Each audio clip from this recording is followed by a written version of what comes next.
board members, Mr. Gonzalez and district staff. The time is now 6:40 p.m. on this, the 6th day of December 2022. And I call this public hearing of the United Independent School District Board of Trustees to order. The following board members are present. Frank Castillo, present. William Montemayor. Michelle Molina present. Ricardo Molina Senior. And Elisa Oliveros present. Let the record show that this meeting has been duly called and that notice of this meeting has been posted in accordance with the Texas Open Meeting Act. Really quickly, I would like to note for the record, we do have a quorum, but the meeting was posted in accordance with the Open Meetings Act as Ms. Olivero stated. Okay, perfect. Agenda item 2, open public hearing. Is there a motion to open up the public So hearing? move. Second. We have a motion and a second. Any discussion? All those in favor, please signify by saying aye. Any Aye. opposed? Motion passes. Agenda item 3, overview of school first, financial integrity rating system of Texas. Good evening, Board of Trustees. My name is Sam Flores. For the record, I'm the Assistant Superintendent for Business and Finance. I'll be doing the presentation on the school first. Maybe just give me 1 second to get started here.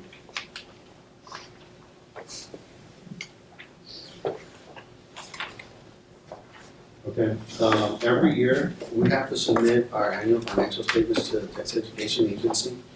When we do this, the Texas Education Agency will rate our financial information. What they'll do is they have 20 indicators, or just 20 questions that every school district in the state of Texas is asked as they flip through these financial statements.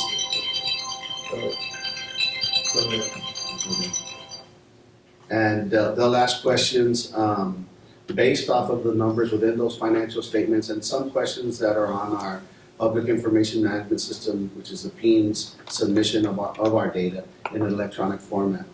So and they're behind 2 years, because right now we're working on our 21-22 financial statements. That's the audit that we're underway. So this is going back from 20 to 21. So there's a lag in when they do this report, even though it's called the 2022 Management Review. It's based off of 2 years of financial information.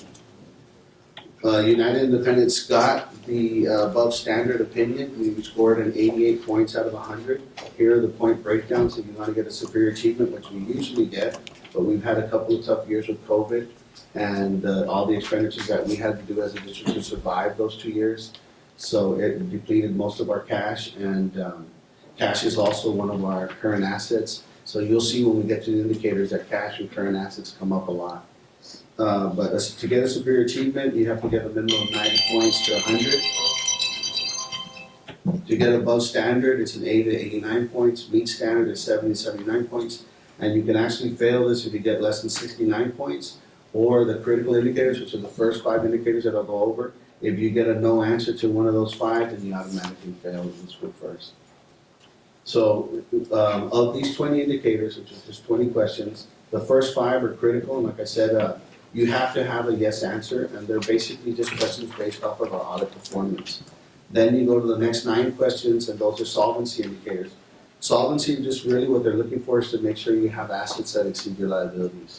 They want to make sure that the district is set in an asset structure to where we can pay all of our debt if we had to.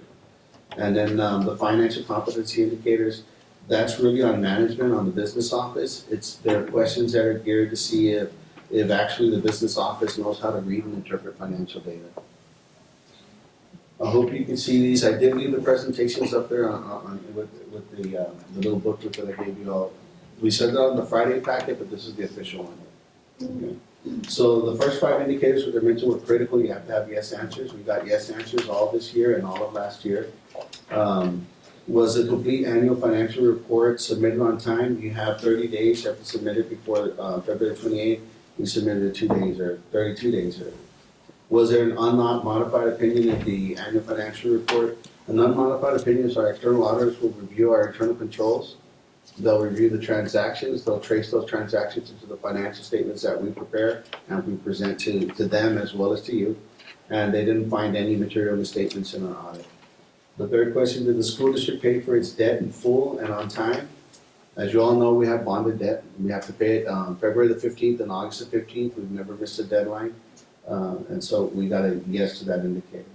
Number 4, did the school district make timely payments to the teacher retirement system, Texas Workforce Commission, and Internal Revenue Service? Throughout the year in the business office, as we do our accounting and run payrolls, we have to submit taxes to the IRS, everybody's TRS, two TRS, and then we have unemployment tax that we pay the Texas Workforce Commission. We've made all those payments on time and in full. The fifth question was the district's total unrestricted net position greater than zero. This hasn't been scored. I don't anticipate it being scored again next year. A lot of school districts, because of some new pronouncements in our accounting world, they're requiring us to take on financial transactions that belong to TRS. So in the past, if you retired from TRS, that was an expenditure that was reported on TRS's financial statements. But now they're saying that they're a component part of UISD, so we need to record the actual contributions and then the retirement payments that are made and record a liability. Well, it's gonna take a few years that does not affect our balance sheet, because those are huge numbers. So they're not scoring, they haven't scored it in a while, and I don't anticipate them scoring it next year. Now we get into the solvency indicators. And again, if you remember solvency, they just really wanna make sure that you have enough assets to cover all your liabilities. So number 6 was a change in assigned and unassigned fund balance over the 3 years, less than 25%. Well, we're trying to get 25%, we actually had an increase of 9.78% in our fund balance, our assigned and unassigned fund balance, so that's good news. Number 7 was the number of days of cash on hand and current investments in the general fund sufficient to cover operating expenditures. Here we take a little bit of a hit. Most of these questions are gonna be 10 out of 10. Here's where we got a 6 out of 10, and it's probably what cost us to get 88 points out of, instead of the 90 that we usually get to the superior achievement. The reason being is because when we went through COVID, you all remember that most of the state had 75% attendance, and we only had about 5% attendance. So we cash flowed a lot. We've got a lot of reimbursements, but those reimbursements don't always come within the same fiscal year that you're requesting them. So we had to use our cash to get us through those 2 COVID years, and then these grants and everything that we applied for, and all the funding from the state started kicking in a later year. So it cost us a few points here. Number 8 was the ratio of current assets to current liabilities sufficient to cover short-term debt. We almost got, 10 out of 10. Here's where you get 8 out of 10. I'm gonna get a little bit of an accountant on you all. If you all know that current assets, the biggest current asset that we should have is cash. So going into the question before, when you're a little low on cash, every time they're gonna ask you about your current assets, obviously you're gonna be a little bit low on current assets. So we lost 2 points here. Did the school district general revenues exceed or equal expenditures? Yes, we did. We actually had, I wrote this down in my notes just so that you all know. I think it was about $412 million in revenues, and we had 386 in expenditures. So we got our 10 out of 10 points on this one. Going on to question 10 again, we're still in the solvency indicators. Did the school district average less than 10% variance when comparing the budget to actual general revenues over the last 2 years? Yes, they just wanna know, okay, are you just adopting a budget that's gonna get you through the year, or are you planning, are you forecasting, are you looking at trends? And when you finally do your budget and you go throughout the year and you have all your expenditures, are your variants, do they make sense? Are we close to what we said we were gonna budget? And we got the full 10 out of 10. Question 11 was the ratio of long-term liabilities to total assets for the district sufficient to support long-term solvency? It's kind of fancy words there, but really, are we able to meet our long-term debt? As you know, with bonds, every year we're gonna make principal and interest payments, but we have a huge bonded debt outstanding, 500 and something million. So we got 8 out of 10. Again here, when you're talking assets to liabilities, we've got to increase our assets, and as when we bring our financial statements to you for this year, you're gonna see that most of these indicators, we're not gonna be missing 2 points here and 2 points there, because our cash has significantly gone up, and our assets that we have on their books, we're completing our construction projects, we're finishing our schools. You have to remember that when you issue debt, we might issue 125 million, but it's gonna take us 4 or 5 years to build those schools and put them on the books as assets.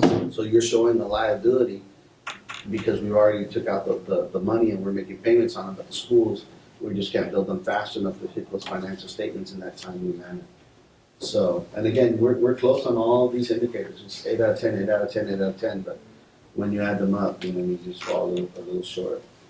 Was on number 11, so number 12 was a debt for 100 assessed property values. Again, they wanna know how's our outstanding debt based off of our property values for 100 property value, like when you get your tax statements, everything's by $100 property value.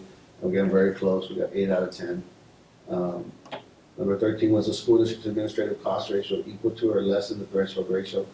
This one's kind of tricky. We're a 10,000 or more student school district, so we're supposed to be at below 11.05. But TEA started getting tricky with this particular indicator, and they're actually, to get the full 10 out of 10 points, they actually, I guess they've never officially told us, but if you look at the calculation, they have an 8.55% to get to 10. Well, we're at a 9.55%, so we're 1% over. So we fell for the second category where we only got 8 out of 10 points. But if they were to stick to the 11.05, like they had in the years past, we were always getting 10 out of 10, but they kind of snuck that in there and reduced it to 8.5%. And what this administrative cost ratio is, it's just trying to compare administrative staff to the rest of the school district. So, and again, I can actually tell you that that's probably a COVID year because you all took the stance of not relieving anybody of their duties. We kept a full staff even though the students weren't coming in. So we got a little high on the 9.55. Number 14, did the district not have a 15% decline in student to staff ratio? You can see that in 18 to 19, we're at 6.7% on this ratio. And then in 2021, we're at 6.62. So we did decline, but we declined almost nothing, 0.16%. That's already in the percentage market. It's not a decimal point, it's a percentage. So it's a very minor decline, and we got the full 10 out of 10. Now we get into the financial competency, the last 5 indicators, the 6 indicators. It's kind of just trying to say the Salmon Lida, did Salmon Lida know how to read financial information? I'm gonna let Lida do the rest of the survey. No, just kidding. And they're pretty much yes or no's. But number 15, what's the school district's ADA within the allotted range of the district's biennial pupil projection? We're actually about to submit our projections for 23-24, and what they want you to do is to make sure you just don't throw a number out there and send it to TEA. So we do trend analysis. We have a really nice spreadsheet. We meet with the right departments to get them involved in planning and attendance, and we come out with a really good structure that will give us a good prediction of what we feel our student population is going to be next year. And this year we were within the right ratio. We got 5 out of 5 points. Was the public education information management system accurate? This is every information that we put. If you all know anything about computers, you don't just send it in PDF. You send it in like binary digits. So you send an ASCII file, and in that ASCII file they dump it and then they convert it over to a PDF format or the format that you all see up there when we present you financials. They want to know, okay, well, when you converted your data, was it were you accurate, or were there a lot of errors in it? And so these are in bits. These are not actual like one number. These are all the little binary bits that go into this file. So we had 386 million bits of information in our file, and they're only found an error of 493. It doesn't even register as any error. So we passed this indicator. And I think that's pretty good. That's hats off to Mr. Pettis in his area. They roll the data, all that financial data. They can roll it into an ASCII file and spit it back out, and it comes back out the way we put, and student data as well. Student data. Extraordinary. Number 17 was the after that's the annual financial report, free of any instances of material weaknesses or internal controls. Again, obviously in the business office you have to have internal controls. Most of my colleagues behind me don't like us because of this. When they want to buy something, we tell them no. So we do our best to try to make it a yes, but we have good internal controls, so we passed that. Number 18 was the annual financial report, free of instances of material non-compliance. It's a federal programs area. We get all these grants. They tell you to spend a certain way, certain time, certain allowable costs, right? So we got a 10 out of 10 there. Did the school district post required financial information on its website? We're very good as a district to make sure that we have a section there. Everything that's required to be posted by the state, we make sure we post it, so we got 5 out of 5 there. Oops. And the last question is, did the school board members discuss the district's property values at the board meeting within 120 days? Property values, as you know, they can go up and down, and some school districts get surprised because they'll lose millions in their revenue. So a couple of years ago, they added this indicator to make sure that before we adopt the budget, 120 days before at least, that we've come to you and told you, hey, these are our property values, and if you know, we get preliminary property values in April. So usually July, that board meeting, we have an informational line item, and we talk to you real quick about property values, so we meant that, so we got a yes. I've already run these numbers for this year's unofficial financial statements, and I think we're pretty close to making them official. We should do a lot better. I'm expecting a superior achievement for next year and get back on track of all those years that we hit superior achievement every single year. It's just these, when you survive off of your own cash for a couple of years, and cash being a current asset, you don't just lose in that one question, but every time they compare assets, you're also losing because you have less cash. So we should do a lot better next year. I don't know if y'all have any questions. Yeah, no, I just wanna make a comment. I mean, I know that you keep saying that y'all fell short, but I can't speak for my colleagues, but for myself, I don't see that. I see that, you all did exemplary considering the situation that we were in. So in my eyes, you got a 10 out of 10 on all of them. So congratulations. These are good scores. Sam, if I may, what is the prior year that you're referring to? What is that? Okay, well, this year we're presenting is fiscal year 20 to 21. Right, So the prior year is 1920. And I can add that next time, I'll add the year to I just want to be it's clear in my 1920. mind what we're talking about. And I guess those two things that Alisa was referring to, 6 out of 10, those have been corrected or will be Yeah, corrected? we're a lot stronger with the school district. I'm eager to show you the financial statements. We'll bring them to you all in January. I think you all will be pleased. I think our cash position is better. Yes. A big ticket item from our own funds was the aquatic center, but we're Yeah. recovering from that, Yeah. you know, now that we We paid opened for it, that and out of yes, our own monies. yes. Okay. And then just all the grants that we got, for relief for COVID, we have to submit to get reimbursed, and, it's a process, but we're getting there. And our buildings are pretty much complete now. We do have a lot of debt, but we're paying it down. And so that ratio hopefully will get Those, better. the assets to liability ratio is definitely gonna get better because over these couple of years, we have been paying our debt payments, so we have less debt. So once a building is fully constructed, it becomes an asset, We put right? it So in that'll balance out. that balance out, that helps out. Any other questions? Okay, do we need a motion for that? Let's just, no. Just okay. agenda item. Agenda item 4, school district rating. That was it? That was Yeah. Board measure. Motion to close? A motion to No, close. stand. Yes. Oh, do we have any public comments? So we did all the items. No, do we have any Do you have public public comments? comments? Agenda item 5, any public comments? None. Okay, now, motion adjourned? Second. Okay, first and second, any dance?